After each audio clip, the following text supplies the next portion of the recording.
On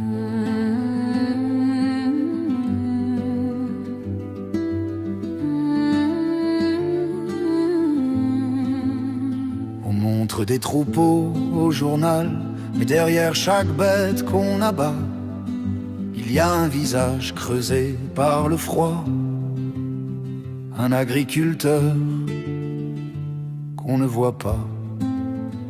Il se lève avant l'aube, le café à moitié tiédi, les bottes dans la cour, le chien qui vient le suivre aussi. Il connaît chaque tache sur le front de ses bêtes, les veaux nés dans la nuit, les hivers, les tempêtes. Mais ce matin, dans la boîte aux lettres du portail,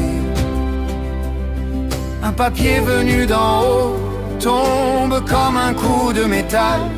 Suspicion de maladie, protocole obligatoire.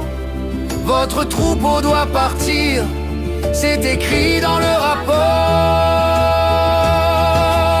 On ne tue pas que les vaches quand on signe ces papiers. On achève des familles, des histoires, des métiers. Une maladie qui ne tue même pas l'homme, et c'est tout un monde à genoux, seul au bout du chemin. On ne tue pas que des bêtes quand on coche ces cases. On coupe le fil fragile qui relie la terre à nos assiettes. D'un cachet administratif, on efface des visages, et un morceau de notre France disparaît en silence. Ils arrivent en camion, combinaison, regard gêné. On fait juste notre travail, il n'ose plus le regarder. Lui, il caresse le cou de sa plus vieille génisse, comme on dit adieu à un ami qu'on n'a jamais trahi.